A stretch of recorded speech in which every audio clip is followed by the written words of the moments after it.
ನಿಮ್ಮ ಮತ್ತು ವಿಜಯ್ ಅವರ ಕಾಂಬಿನೇಷನ್ ಮತ್ತೆ ಒಂದು ಹ್ಯಾಟ್ರಿಕ್ ಇದೆ. ಹ್ಯಾಟ್ರಿಕ್ ಮೋಸ್ಟ್ಲಿ ಭೀಮಾ ಸಲಗ ಎಸ್ ಹ್ಯಾಟ್ರಿಕ್ ಅದೇ, ಅದು ಜನರು ಹೇಳಬೇಕು, ಅದು ಜನರ ಸಿಟಿ ಲೈಟ್ಸ್. ಎಸ್, ಇದು ಅವರು ಸರ್ ಒಟ್ಟಿಗೆ 3ನೇ ಸಿನಿಮಾ. ಭೀಮಾ ಹಾಗೂ ಸಲಗ ಮೂವಿಗಳಿಗೆ ತುಂಬ ಒಳ್ಳೆ ಎನ್ಕರೇಜ್ಮೆಂಟ್ ಹಾಗೂ ಎಪ್ರಿಸಿಯೇಷನ್ ಸಿಕ್ಕಿತ್ತು. ಸೊ ಇದು 3ನೇ ಸಿನಿಮಾ ಸರ್ ಒಟ್ಟಿಗೆ. ತುಂಬ ಖುಷಿ ನನಗೆ ಸರ್ ಒಟ್ಟಿಗೆ ವರ್ಕ್ ಮಾಡೋದು, ಅದೊಂದು ವೈಬೇ ಬೇರೆ. ತುಂಬ ಒಳ್ಳೆ ಕ್ರಿಯೇಟಿವ್ ಫ್ರೀಡಮ್ ಸಿಗುತ್ತೆ. ಅವರು ತುಂಬ ಕ್ರಿಯೇಟಿವ್ಲಿ ಇನ್ವಾಲ್ವ್ ಆಗಿರ್ತಾರೆ, ಅಂದರೆ ಮ್ಯೂಸಿಕಲ್ಲಿ ಎಸ್ಪೆಷಲಿ ತುಂಬ ಇನ್ವಾಲ್ವ್ ಆಗ್ತಾರೆ. ಎಲ್ಲ ಕಂಪೋಸಿಷನ್ ಸೆಷನ್ ಎಲ್ಲದಲ್ಲೂ ಅವ್ರ ಪ್ರೆಸೆನ್ಸ್ ಇದ್ದೇ ಇರುತ್ತೆ. ಆ್ಯಂಡ್ ಅವರ ಐಡಿಯಾಸೇ ಮೇಜರ್ಲಿ ನಾನು ಟ್ರಾನ್ಸ್ಲೇಟ್ ಮಾಡ್ತಾ ಇರ್ತೀನಿ. ಸೊ ಎಸ್, ಸಹಜವಾಗಿ ಒಂದು ಹಿಟ್ ಜೋಡಿ ಮತ್ತೊಮ್ಮೆ ಜೋಡಿಯಾಗೋದು ಕಷ್ಟ.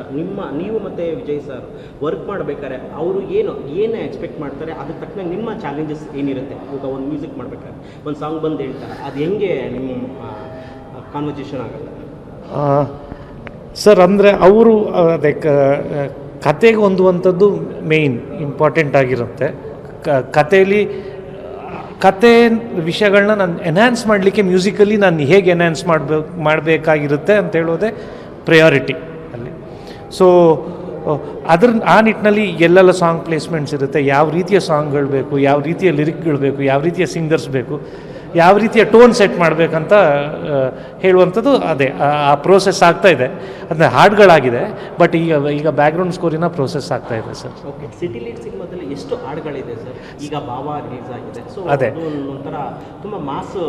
ಅದೇ ಮಿನಿಮಮ್ 5 ಅಂತೂ ಇದೆ ಸರ್. ಸೊ ಬಟ್ ಈ ಸ್ಕೋರ್ ಮಾಡುವ ಮುಖಾಂತರ ಒಂದು 2 ಬಿಟ್ ಸಾಂಗ್ಗಳು ಎಕ್ಸ್ಟ್ರಾ ಬಂದರೂ ಬರುತ್ತೆ. ಯಾಕಂದರೆ ಮಾಡಿದ ಮೇಲೇ ನಮಗೆ ಅದರ ಟೋಟಲ್ ಐಡಿಯಾ ಗೊತ್ತಾಗುತ್ತೆ. ವಿಜಯ್ ಅವ್ರ ಜೊತೆ ಇದು 3ನೇ ಸಿನಿಮಾ ಮಾಡ್ತಾ ಇದ್ದೀರಾ, ನಿಮಗೆ ತುಂಬ ಕಷ್ಟಕರವಾದ ಸಾಂಗ್ ಕಂಪೋಸಿಷನ್ ಆಯಿತು, ಭೀಮಾ ಆಗ್ಬೋದು, ಸಲಗ ಆಗ್ಬೋದು, ಈಗ ಸದ್ಯಕ್ಕೆ ಆ ಥರದ್ದು ಚಾಲೆಂಜಸ್ ಯಾವುದನ್ನು ನೀವು ಫೇಸ್ ಮಾಡಿದ್ದೀರಾ? ಅಂದರೆ every song is A challenge sir. ಅಂದರೆ ನಾವು ಶುರು ಮಾಡೋತ್ತಿಗೆ ತುಂಬ ಹೇಗಾಗುತ್ತಪ್ಪ ಏನು ಅಂತ ನಾವು ಸ್ಟಾರ್ಟ್ ಮಾಡ್ತೀವಿ. ಬಟ್ ಎಲ್ಲರ ಇನ್ಪುಟ್ಸ್ ಇರುತ್ತಲ್ವ, ಇದು ಅದು ಫಿಲ್ಮ್ ಮ್ಯೂಸಿಕ್ ಅಂತ ಹೇಳುವಂಥದ್ದು ಒಂದು ಕೊಲ್ಯಾಬ್ರೇಷನ್. ಇದು ಅದು ನಂದಂತ ಹೇಳೋಕ್ಕಾಗಲ್ಲ. ಅಂದರೆ ನಾನು ಲಿರಿಸಿಸ್ಟು, ಸರು, ಸಿಂಗರು, ನನ್ನ ಟೀಮು ಎಲ್ಲ ಒಟ್ಟಿಗೆ ಕೂತು ಎಲ್ಲರ ಐಡಿಯಾ ಸೇರಿ ಏನೋ ಒಂದು ಶೇಪ್ ಫಾರ್ಮ್ ಆಗುತ್ತೆ. ಸೊ ಆ ಒಂದು ಫ್ಲೋಗೆ ನಾವು ಸ್ಪೇಸ್ ಕೊಟ್ಟರೆ ಯಾವಾಗಲೂ ಅದೊಂಥರ ಪ್ರೋಸೆಸ್ ಮಜವಾಗಿರುತ್ತೆ. ಪ್ರೋಸೆಸ್ ಮಜಾ ಅಂತ ಅನಿಸಿದಾಗ ಪ್ರಾಡಕ್ಟು ಮಜವಾಗಿರುತ್ತೆ. ಜನರು ಆ ಎನರ್ಜಿ ಫೀಲ್ ಮಾಡ್ತಾರೆ ಅಂತ ನನಗನ್ಸುತ್ತೆ ಸರ್. ಚರಣ್ ರಾಜ್ ಅವರು ಅರಿವು ಅಂತ ಒಂದು ಸಿನಿಮಾ ಮೂಲಕ ಬಂದು ಇವತ್ತು ಬೇಡಿಕೆಯ ಮ್ಯೂಸಿಕ್ ಡೈರೆಕ್ಟರ್. ಈಗ ಅನಿಸುತ್ತೆ ನಿಮ್ಮ ಬಗ್ಗೆ, ನಿಮ್ಮ ಬೆಳವಣಿಗೆ ಸರ್? ಇದು ಒಂದು ಡ್ರೀಮ್ ಕಮ್ ಟ್ರೂ ಇದೆ. ಅಂದರೆ ಬೆಳಿಗ್ಗೆ ಎದ್ದು ನಾನು ಯಾವಾಗಲೂ ಮ್ಯೂಸಿಕ್ ಬಗ್ಗೆ ಯೋಚನೆ ಮಾಡ್ತೀನಿ. ಮ್ಯೂಸಿಕ್ ಹೊಸದೇನಾದರೂ ಮಾಡಬೇಕಂತ ಹೇಳೋದೇ ನನಗೊಂದು ಡ್ರೀಮ್ ಇರುವಂಥದ್ದು. ಅದರ ಸಾರ್ಥಕತೆ ಆಗಿದೆ ಇವಾಗ. ಸೊ ದಿಸ್ ಇಸ್ ಇದಕ್ಕಿಂತ ದೊಡ್ಡದು ನನಗೇನು ಬೇಡ. ನಾನು ತುಂಬ ಖುಷಿ ನನಗೆ ಈ ವಿಚಾರ. ಓಕೆ, ನೀವು ಶಿವರಾಜ್ ಕುಮಾರ್ ಮತ್ತು ಪ್ರಿಯಸೂರಿ ಕಾಂಬಿನೇಷನ್ ಟಗರು ಸಿಗಲ್ಲ, ಇವತ್ತಿಗೂ ಯಾವುದೇ ಫಂಕ್ಷನ್ಸ್ ಆಗಲಿ ಅದ್ರಿಗೂ ಜಾತ್ರೆಗಳಲ್ಲಾಗಲಿ ನಿಮ್ಮ ಸಾಂಗು ಟಗರು ಅನ್ನೋದು ಒಂಥರ ಏನಾಗಿದೆ, ಒಂದು ಅಂತಿಮ ಸಾಂಗ್ ಥರ ಆಗಿದೆ. ಸೊ ಸಹಜವಾಗಿ ನೀವು ಫಂಕ್ಷನ್ಸ್ಗೆಲ್ಲ ಹೋಗ್ತಿರ್ತೀರಾ, ನೋಡಿದಾಗ ಆ ಹಾಡು ಕೇಳಿದಾಗ ಡಿಮ್ಯಾಂಡ್ ಬಗ್ಗೆ ಮಾತಾಡಿದಾಗ ಆ್ಯಸ್ ಎ ಮ್ಯೂಸಿಕ್ ಡೈರೆಕ್ಟರ್ ತುಂಬ ಖುಷಿ ಆಗುತ್ತೆ ಸರ್. ಅಂದರೆ ಫಂಕ್ಷನ್ಗಳೆಲ್ಲ ಅಥವಾ ನಾನು ಊರಿಗೆ ಹೋದಾಗ ಅಲ್ಲಿ ಪ್ಲೇ ಆಗ್ತಿರೋ ಹೊತ್ತಿಗೆ ಅದನ್ನೇ ನಾವು ಯಾವಾಗಲೂ ಹಂಬಲಿಸ್ತಿದ್ವಿ. ಅದೇ ಆ ಒಂದು ಅಂದರೆ ಇದು ನಮ್ಮ ಹಾಡುಗಳು ಕೇಳಬೇಕು, ಜನರು ಆ ಅಪ್ರಿಸಿಯೇಷನ್ ಸಿಗಬೇಕು. ಅದು ಆರ್ಟಿಸ್ಟ್ಗೆ ಎಲ್ಲದಕ್ಕಿಂತ ದೊಡ್ಡದು. ಸೊ ಅದು ಸಿಗ್ತಾ ಇದೆ. So I thank god for that. ಮತ್ತು ನಾನು ವರ್ಕ್ ಮಾಡಿದಾರಂಥ ಡೈರೆಕ್ಟರ್ಸ್, ಆ್ಯಕ್ಟರ್ಸ್. ಸೊ ಟಗರು ಅಂತ ಹೇಳಿದ್ರಿ, ಅದಕ್ಕಿಂತ ಮುಂಚೆ ಗೋಧಿ ಬಣ್ಣ ಸಾಧಾರಣ ಮೈಕಟ್ಟು ಮಾಡಿದ್ದೆ. So Anant Nag sir, so Suri sir, Hemant M Rao, ಇವ್ರಿಗೆಲ್ಲ ನಾನು ಯಾವಾಗಲೂ ಚಿರಋಣಿ. ವಿಜಯ್ ಸರ್. ಸೊ ಅಂದರೆ ನನಗೆ ಈ ಥರ ಒಂದು ಡೈರೆಕ್ಷನ್ ಕೊಟ್ರಲ್ವ ನಾನು ವರ್ಕ್ ಮಾಡಲಿಕ್ಕೆ. ಸೊ ಹೇಮಂತ್ ರಾವ್ ಮುಖಾಂತರ ನನಗೆ ಮಾಡಲಿಕ್ಕೆ ಸಿಕ್ತು ಮ್ಯೂಸಿಕ್. ಸೊ ಇಂಥ ಒಳ್ಳೆ ತಂಡಗಳೊಟ್ಟಿಗೆ ನನಗೆ ಮಾಡುವಂಥ ಅವಕಾಶ ಸಿಗ್ತಲ್ಲ. ಸೂರಿ ಸರ್ ಅಂಥ ಮೇಕರ್ ಒಟ್ಟಿಗೆ ನನಗೆ ಕೂತ್ಕೊಂಡು ವರ್ಕ್ ಮಾಡುವಂಥದ್ದೇ ಒಂದು ಡ್ರೀಮ್ ಕಮ್ ಟ್ರೂ ನನಗೆ. ಸೊ ಎಗೇನ್ ಹೇಮಂತ್ ಅವರು ಗೋಧಿ ಬಣ್ಣ ಸಾಧಾರಣ ಮೈಕಟ್ಟು ಮತ್ತು ಸಪ್ತಸಾಗರದ ಆಚಾರ್ಯ, ಸೊ ಮತ್ತೆ ಅಲ್ಲೂ ಕೂಡ ನಿಮ್ಮ ಕೆಮಿಸ್ಟ್ರಿ ಕಾಂಬೋ ವರ್ಕೌಟ್ ಆಯಿತು. ಈ ಕಡೆ ಚರಣ್ ರಾಜು ಮಾಸ್ ಹಾಡುಗಳ ಜೊತೆಗೆ ಒಂದು ರೊಮ್ಯಾಂಟಿಕ್ ಫೀಲ್ ಸಾಂಗ್ಗಳಿಗೂ ಮಾಡೋಷ್ಟು, ಆಗ ಏನು ನಿಮಗೆ ಸವಾಲುಗಳು ಅಂತ ಏನನ್ನ ಇರುತ್ತೆ? ಅಂದರೆ ನಾನು ಪ್ರೋಸೆಸ್ಗೆ ಕಂಪ್ಲೀಟ್ಲಿ ಸರೆಂಡರ್ ಆಗ್ತೀನಿ ಸರ್. ಅಂದರೆ ನಾನು ಮಾಸು ಕಮರ್ಷಿಯಲ್ ಅಥವಾ ಮೇಲೆ ಆ ಥರ ಏನೂ ಯೋಚನೆ ಮಾಡಲ್ಲ. ನಾನು ಆ ಡೈರೆಕ್ಟರ್ ವಿಷನ್ ಏನಿದೆ, ಆ ಕತೆಗೇನು ಬೇಕಾಗಿರುತ್ತೆ ಅದನ್ನ ನಾನು ಮ್ಯೂಸಿಕಲ್ಲಿ ಹೇಗೆ ಇಂಟರ್ಪ್ರೆಟ್ ಮಾಡ್ತೀನಿ ಡೈರೆಕ್ಟರ್ ವಿಷನ್, ಅದೇ ನಾನು ಕಂಪ್ಲೀಟ್ಲಿ ಡೈರೆಕ್ಟರ್ಗೆ ಸರೆಂಡರ್ ಆಗಿ ನಾನು ವರ್ಕ್ ಮಾಡ್ಲಿಕ್ಕೆ ಪ್ರಯತ್ನ ಪಡ್ತೀನಿ. ಸೊ ಆ ನಿಟ್ಟಿನಲ್ಲಿ ಏನೆಲ್ಲ ಹೊರಬರುತ್ತೆ ಅದು ಜನರಿಗೆ ಇಷ್ಟ ಆದರೆ ತುಂಬ ಖುಷಿ. ಚರಣ್ ರಾಜ್ ಅವರು ಮ್ಯೂಸಿಕ್ ಡೈರೆಕ್ಟ್ ಆಗಲಿಲ್ಲ ಅಂದರೆ ಏನಾಗ್ತಾಯಿದ್ರು? ತುಂಬ ಕಷ್ಟ ಸರ್. ತುಂಬ ಮುಂದೆ ಬಂದು ಅಂದರೆ ಒಂದು 10-20 ವರ್ಷ ಆಯಿತು 20 ವರ್ಷ ಆಯಿತು ಕಾಲೇಜ್ ಮುಗಿಸಿ ನಂದು. ಸೊ ಈಗ ತುಂಬ ಕಷ್ಟ ಆಗುತ್ತೆ ಏನು ಆಗ್ತಿದ್ದೆ.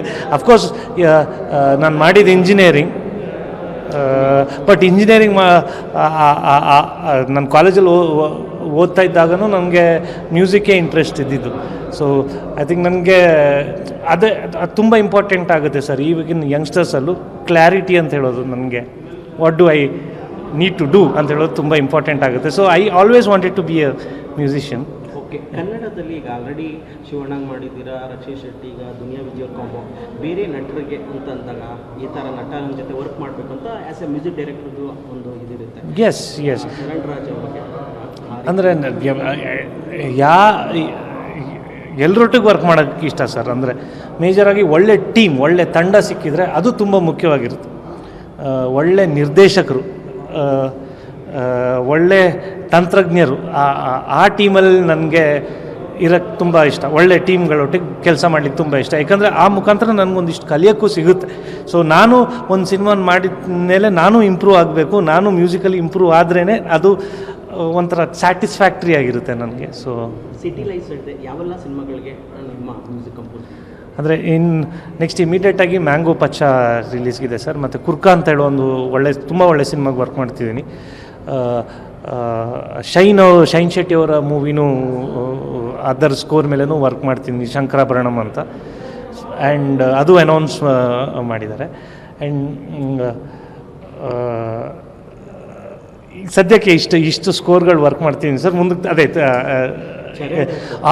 ಅಂದರೆ ಆಪ್ರೇಷನ್ ಹೇಮಂತ್ ರಾವ್ ಅವರ ಆಪ್ರೇಷನ್ ಡ್ರೀಮ್ ಥಿಯೇಟರ್ ವರ್ಕ್ ಮಾಡ್ತಿದ್ದೀನಿ. ಅದು ಶೂಟ್ ಮಾಡ್ತಿದ್ದಾರೆ ಮೂವಿ. ಸೊ ಅದು ತುಂಬ ಇಂಟ್ರೆಸ್ಟಿಂಗ್ ಆಗಿದೆ. ಒಂದು ಸಿನಿಮಾ ಮ್ಯೂಸಿಕ್ ಕಂಪೋಸ್ ಮಾಡೋದಕ್ಕೆ ಎಷ್ಟು ದಿನ ಟೈಮ್ ತಗೋತಾ, ಅಥವಾ ಆ್ಯಸ್ ಎ ಡೈರೆಕ್ಟ್ರು ಡಿಮ್ಯಾಂಡ, ಅಥವಾ ಆ್ಯಸ್ ಎ ನೀವು ಮ್ಯೂಸಿಕ್ ಡೈರೆಕ್ಟರ್ ಆಗಿ ಇಷ್ಟು ದಿನದಲ್ಲಿ ನಾನು ಮುಗಿಸ್ಬೇಕಪ್ಪ? ಅದು ತುಂಬ ಕಷ್ಟ ಹೇಳೋದು ಸರ್. ಯಾಕಂದರೆ ಕೆಲವೊಂದು ಸತಿ ಫ್ಲೋ ಆಗುತ್ತೆ, ಕೆಲವೊಂದು ಸತಿ ಏನು ಐಡಿಯಾಸೇ ಬರಲ್ಲ, ತುಂಬ ಕಷ್ಟ ಅದು. ಬಟ್ ಅದೇ ಇದು ತುಂಬ ಅಂದರೆ ಬಿಸ್ನೆಸ್ ಪ್ರಾಸ್ಪೆಕ್ಟ್ ಅಂತ ಬಂದಾಗ we will definitely have a dead line and everything. ನಾವು ಆ ಒಂದು ಡೆಡ್ ಲೈನ್ ಒಳಗೆ ಎಲ್ಲ ಮಾತಾಡ್ಕೊಂಡು ಕೆಲಸ ಮುಗಿಸ್ಲಿಕ್ಕೆ ಪ್ರಯತ್ನ ಪಡ್ತೀವಿ. ಸಮಯ ಅಂದರೆ ನಿಗದಿ ಮಾಡೋದು ತುಂಬ ಕಷ್ಟ ಆಗುತ್ತೆ ಅದಕ್ಕೆ. ಬಟ್ ಅಫ್ಕೋರ್ಸ್ ಈ ಒಂದು ಫೀಲ್ಡಲ್ಲಿ ಡೆಡ್ಲೈನ್ಸ್ ಇದ್ದೇ ಇರುತ್ತೆ. ಅದೆಲ್ಲ ನಾವು ಡಿಸ್ಕಸ್ ಮಾಡಿ ಎಲ್ಲ ಟೀಮ್ ಮೆಂಬರ್ಸು ಆ ಒಂದು ಇದಕ್ಕೆ ಬರ್ತೀವಿ. ಯೂಶಲಿ ಒಂದು ಫಿಲ್ಮ್ ಟೋಟಲಾಗಿ ಕಂಪ್ಲೀಟ್ ಆಗಲಿಕ್ಕೆ ಒಂದು 1 ಇಯರ್ ಅಂತೂ ಆ್ಯಾವ್ರೇಜ್ ಎಲ್ಲ ಮೂವೀಸ್ಗಳು ತಗೊಳ್ತಾ ಇದ್ದಾರೆ ಇವಾಗ. ನೀವು ಕಂಪೋಸ್ ಮಾಡಿರುವಂಥ ಸಿನಿಮಾಗಳಲ್ಲಿ ಅಥವಾ ಸಾಂಗ್ ನಿಮಗೆ ತುಂಬ ಇಷ್ಟವಾದಂಥ ಸಾಂಗ್ ಅಂದರೆ ಯಾವುದು ಚರಣ್ ರಾಜ್? ಅದು ತುಂಬ ಕಷ್ಟ ಸರ್ ಹೇಳೋದು. ಎಲ್ಲದಕ್ಕೂ ಇಟ್ಟಾಗಿದೆ, ಭೀಮಾ ಇಟ್ಟಾಗಿದೆ, ಸಲಗ ಇಟ್ಟಾಗಿದೆ, ಸಪ್ತಸಾಗರದ ಗೋಧಿ ಬಣ್ಣ, ನಿಮಗೆ ಪರ್ಸನಲಿ ಫೀಲ್ ಆಗುತ್ತೆ? ಅಲ್ಲ, ಎಲ್ಲ ಆಲ್ಬಮಲ್ಲೂ ನಿಮಗೆ ತುಂಬ ಇಷ್ಟ ಕಣಪ್ಪ ನನಗೆ ಒಬ್ಬನೇ ಇದ್ದಾಗ, ಅಥವಾ ಅಂದರೆ ಒಂದಿಷ್ಟು ವರ್ಕ್ ಆದಮೇಲೆ ನಾನು ಅದನ್ನ ತುಂಬ ಕಡಿಮೆ I go back and listen to it again. ತುಂಬ ಕೆಲವೊಂದು ಸತಿ ಮನೇಲೆಲ್ಲ ಕೇಳಿದಾಗ ನಾನು ಕೇಳ್ತೀನಿ ಅಷ್ಟೇ. ಯಾಕಂದರೆ ನನಗೆ ಯಾವಾಗಲೂ ಕೇಳಿದಾಗ ಏನಾಗುತ್ತೆ ಅಂತ ಹೇಳಿದ್ರೆ, ನಾನು ಇದನ್ನೇನೋ ಇಂಪ್ರೂವ್ ಮಾಡ್ಬೋದಿತ್ತು ಅಂತ ಆ ಒಂದು ಥಾಟ್ ಪ್ರೊಸೆಸ್ಸಲ್ಲಿ ಇರ್ತೀನಿ. ಸೊ ನಾನು I leave behind my previous work and ಮುಂದೆ ಏನು ಮಾಡ್ಬೋದು ಅಂತ ಯಾವಾಗಲೂ ಯೋಚನೆ ಮಾಡ್ತೀನಿ. ಬಟ್ ನಾನು ಮಾಡಿರೋಂಥದ್ದು I am proud of my ನಾನು ವರ್ಕ್ ಮಾಡಿರೋದೆಲ್ಲ I really love and I proud of it.